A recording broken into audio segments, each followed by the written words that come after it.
Friends, तो आज की इस वीडियो में आज मैं कक्षा 11वीं वाले विद्यार्थियों को इतिहास सब्जेक्ट के त्रैमासिक परीक्षा का प्रश्न पत्र दिखाने वाला हूं। इसमें प्रश्न है, उनको देख लेते हैं। तो चलो स्टार्ट करते हैं वीडियो को। तो देखो, समय 3 घंटे का रहेगा, पूर्णांक 50 नंबर का, और ये कक्षा 11वीं के सब्जेक्ट इतिहास का है।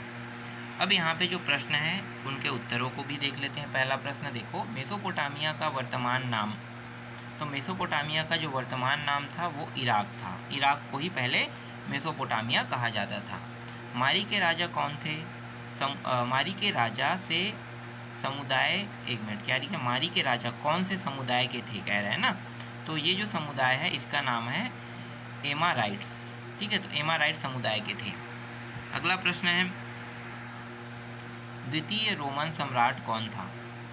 द्वितीय रोमन सम्राट टिबेरियस था ना, तो यहाँ पे टिबेरियस से आएगा।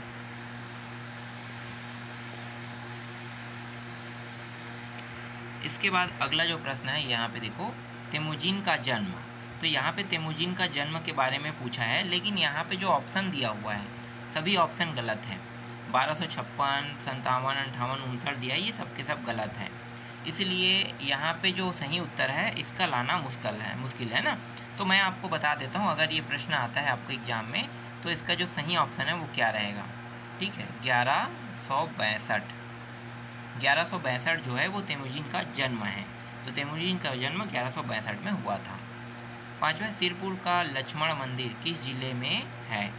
तो 4 जिले बता रहा है यहाँ पे, है ना। इन चारों में से एक जिले में सिरपुर का लक्ष्मण मंदिर है। तो सिरपुर का लक्ष्मण मंदिर जो है वो महासमुंद जिले में है। कौन से जिले में? महासमुंद। फिर खंड ब देखो, अति लघु उत्तरीय प्रश्न है, एक शब्द या एक वाक्य में उत्तर देने वाला है। तो मेसोपोटामिया के लोगों की लिपि कौन सी थी? तो जो मेसोपोटामिया के लोग थे ना, उनकी जो लिपि है वो है किलाक्षर। किलाक्षर लिपि। तो मेसोपोटामिया के लोगों की लिपि जो है वो किलाक्षर लिपि है। अगला प्रश्न, मारी स्थित राजमहल कितने हेक्टेयर क्षेत्र में फैला हुआ है? कितने हेक्टेयर क्षेत्रफल में फैला हुआ है? तो इसका जो उत्तर रहेगा ये 2.5 हेक्टेयर रहेगा। ठीक है, जो मारी स्थित राजमहल है वो 2.4 से 2.5, तो मैं यहाँ पे 2.5 हेक्टेयर तक के लूँगा। ठीक है, तो 2.5 हेक्टेयर को ले रहा हूँ। और ऐसे भी लिख सकते हैं 2.4 हेक्टेयर से 2.5 हेक्टेयर तक फैला हुआ है, क्योंकि एक शब्द एक वाक्य में उत्तर वाला है, तो आप इस तरीके से भी लिख सकते हो। रोमन साम्राज्य की एक प्रमुख विशेषता को बताइए कह रहे हैं। एक बताना है, बहुत सारी विशेषता हैं, तो उनमें से कोई एक विशेषता बस को बताना है। तो सबसे मेन विशेषता जो है वो मैं बता देता हूँ, एक विकसित कानूनी प्रणाली।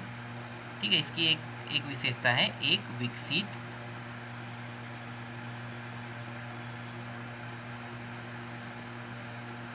कानूनी प्रणाली। ठीक है, ये इसकी एक विशेषता है। फिर अगला देखो, 5वां प्रश्न, कुरितलाई क्या थी? कुरितलाई क्या थी? तो कुरितलाई जो है ना, एक जो जनजाति है,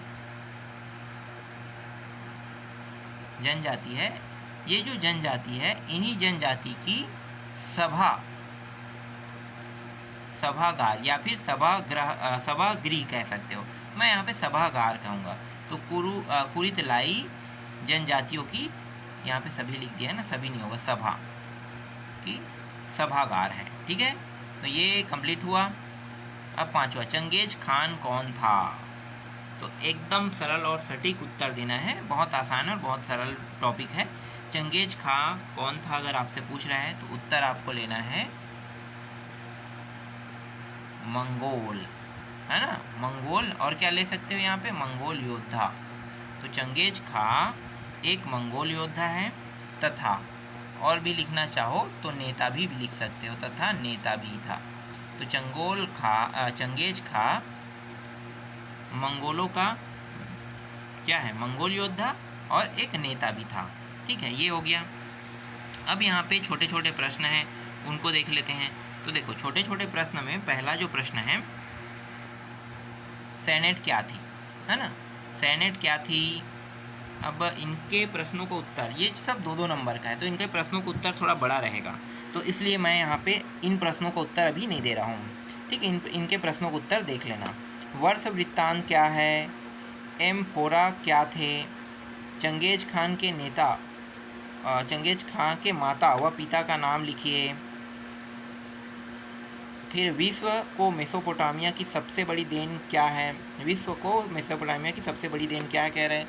अगला देखो, बोरमदेव का मंदिर कब और किसने बनवाया, तो ये 1200, इसके बारे में मुझे थोड़ा सा पता है, 1268 ही होगा, है ना, 48 या 68 है, 48 होगा, 68 नहीं होगा। ठीक है, ये सन बस थोड़ा सा जानता हूँ मैं, बाकी चीज़ें तो देखना पड़ेगा, बहुत समय हो गया है ना पढ़े हुए और पढ़ाए हुए। वर्का शीर्ष पर संक्षेप में लिखिए। मेसोपोटामिया के मारी नगर के प्रमुख विशेषताएं लिखिए। भारत पर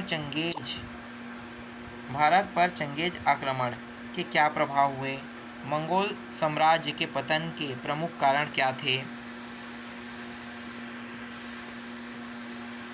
फिर मेसोपोटामिया की भौगोलिक विशेषताएं कौन सी थी बताइए, अथवा भी यहाँ पे दिया हुआ है ना। इसी तरीके से दिए गए रेखा मानचित्र में निम्न को दर्शाइए, ईरान, रोम, फ्रांस, चीन। एक नक्शा दिया जाएगा, ग्लोब, है ना।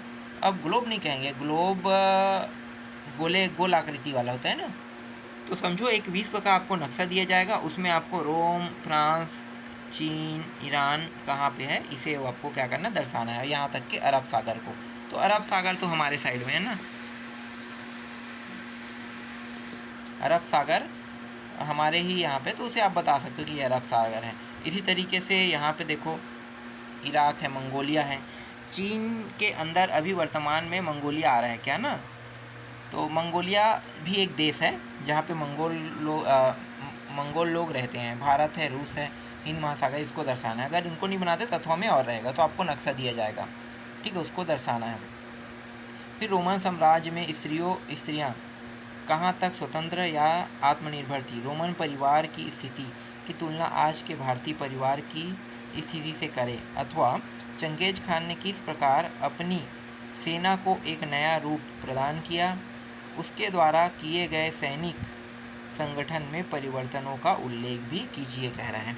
तो इस तरीके से 14 प्रश्न इसमें है, और 14 प्रश्नों में से मैंने एक नंबर वाले प्रश्नों का उत्तर बस आपको दिया है, बाकी 2 नंबर, 3, 4, 5 इनके प्रश्नों का उत्तर स्वयं देख लेना, ठीक है। और ये जो मैं प्रश्न पत्र दे रहा हूँ, इसे एक मॉडल प्रश्न पत्र के तौर पर ही देखना, क्योंकि ये जो प्रश्न पत्र है तो रियल प्रश्न पत्र, लेकिन ये दूसरे स्कूल का है और आपके स्कूल का प्रश्न पत्र अलग रहेगा। तो ये कह सकते हो कि ये एक प्रकार का मॉडल क्वेश्चन पेपर है ना। तो मॉडल क्वेश्चन पेपर के तौर पर ही इसे देखना है।